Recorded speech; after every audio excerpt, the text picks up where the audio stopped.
Hi, Rohan. I can see that you've already started getting a few clients and some feedback for this program that you've done. Maybe you can elaborate or maybe give us a technique that you implement during your training sessions to get people a bit more aware and curious about what this whole training is about. Yeah, hi Stefan. One of the main subjects that we handle in this session is phobia cure. So I'd like to touch upon the basic technique, but a very powerful technique, how any person can remove the phobia in the mind. Now, for me to explain this, I would like you to first understand as to how we experience in our mind, how we experience things in our mind.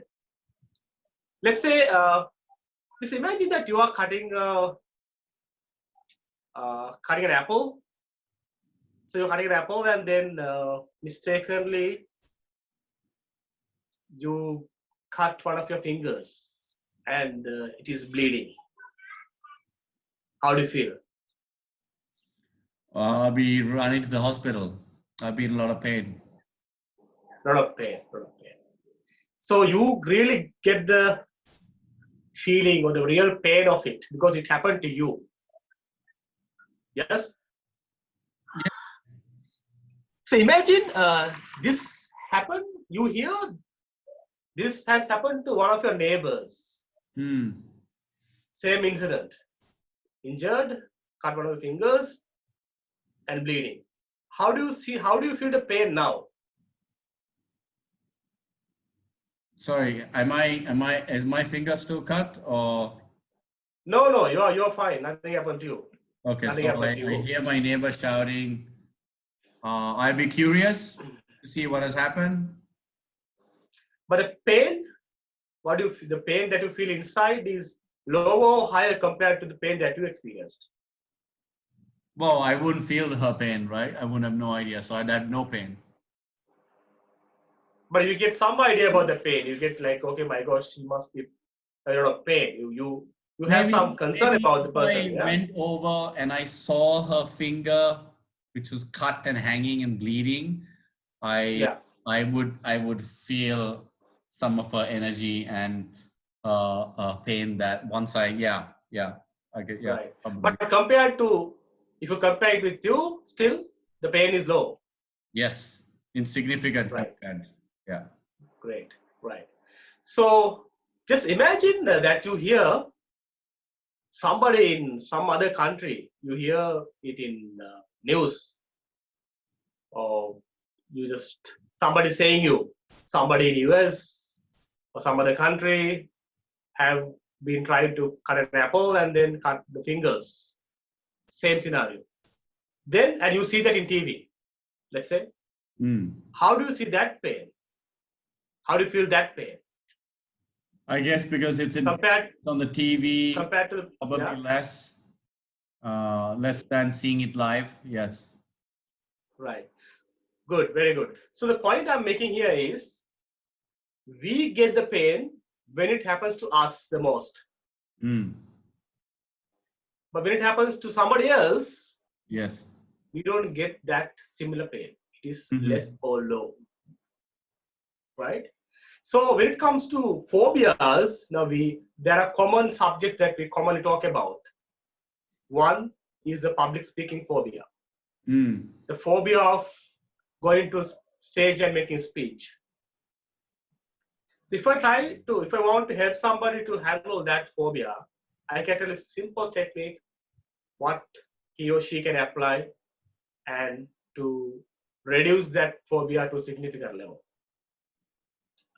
So what you do first is you first imagine or visualize in that environment, that in an environment where you had to make a speech and you got really panicked, you got really worried about the situation because you're not confident to make that speech. Clear? right? And then you just visualize in your mind that you are in the environment. Maybe if you are seated in that place, visualize in your mind that somebody like you, that means we say you are other version. Mm-hmm. Now in certain movies we talk about double acting characters, something like that. You are double acting character, somebody like you. It is not you. You are seated and somebody like you seated next to you in your other chair, right? And when you are asked to make a speech, you don't go, but your other you, the other person, goes to the stage to make a speech, right? Now you don't feel that pain, right? You don't get the same phobia because it is not, you are still seated. It is not you who's going to the stage. Clear? Right. So then what you do is, okay, your other you goes to the stage and makes a speech and comes back and sits next to you.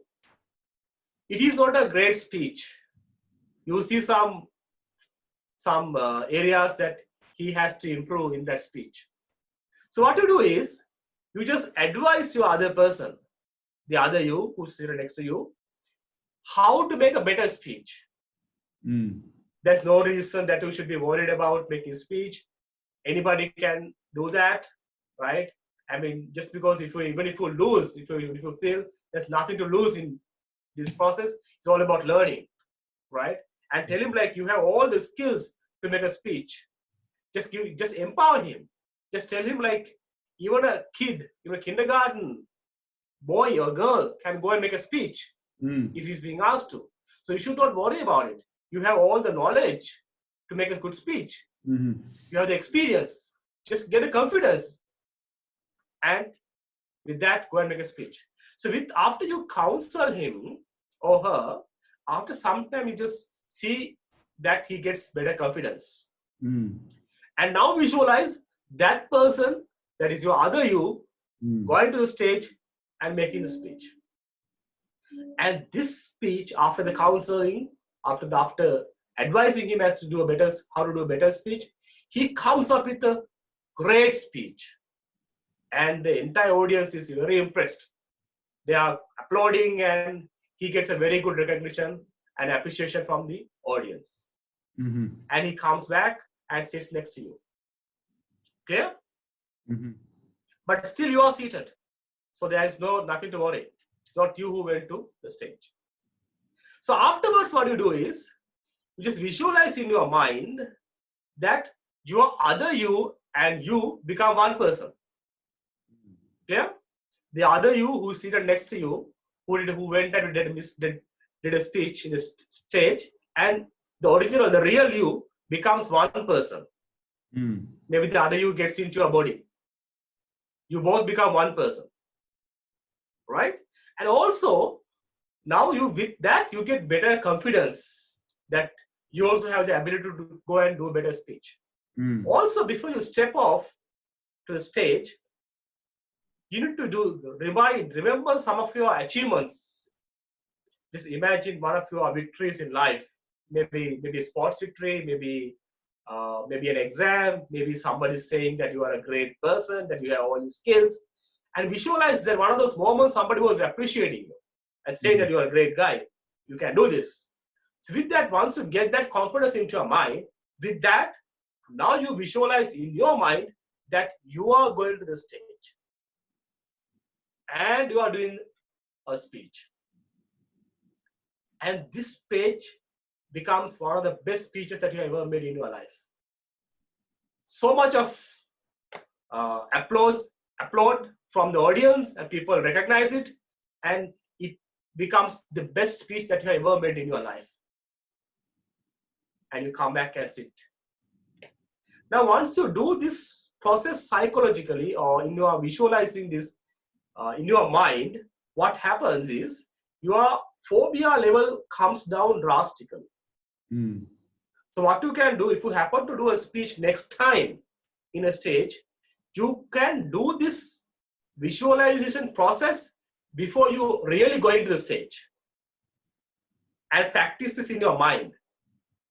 And bring down your phobia. And after that, and go and make the speech. After you visualizing the entire process, then go and make the speech.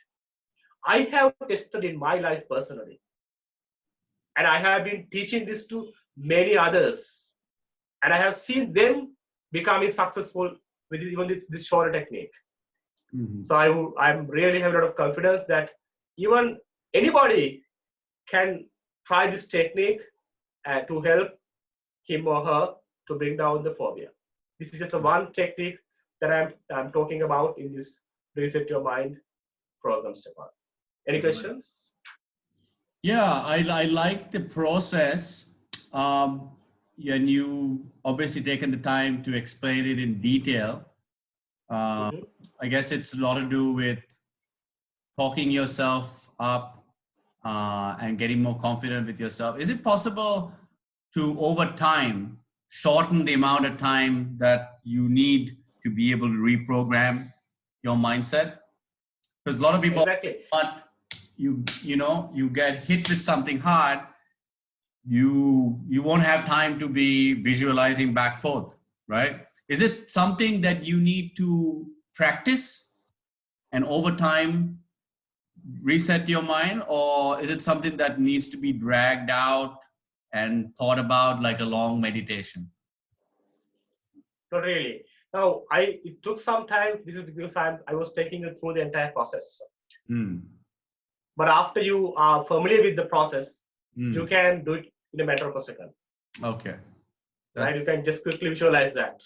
Also, after that, what you can do also, you can anchor that experience to one of your maybe body parts, maybe touching your finger or something. Anchor that. Then after that, like with that anchor, you can quickly get that mindset and do that.